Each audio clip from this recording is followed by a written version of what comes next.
ছাত্র আন্দোলনে নিহত ৯ জনের মরদেহ কবর থেকে উত্তোলনের আদেশ। হবিগঞ্জ জেলার বানিয়াচংয়ে বৈষম্য বিরোধী ছাত্র আন্দোলনে নিহত ৯ জনের মরদেহ কবর থেকে উত্তোলন করে ময়না তদন্তের আদেশ দিয়েছেন আদালত।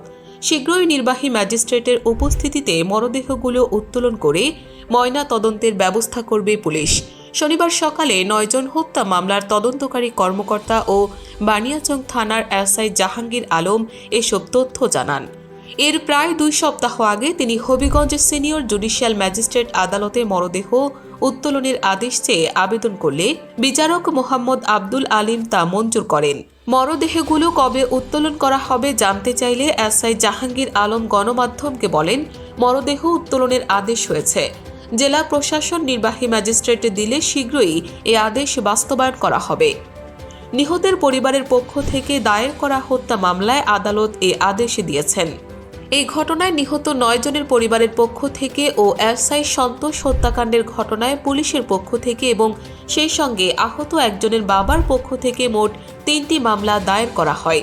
এসব মামলায় আসামি প্রায় ১০,০০০।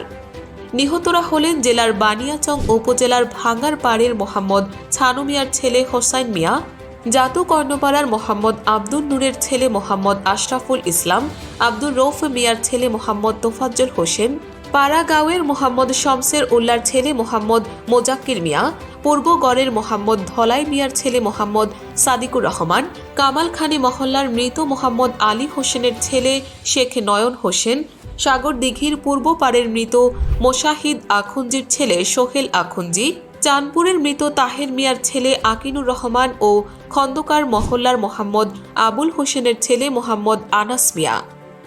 দিগদিগন্ত ডেস্ক।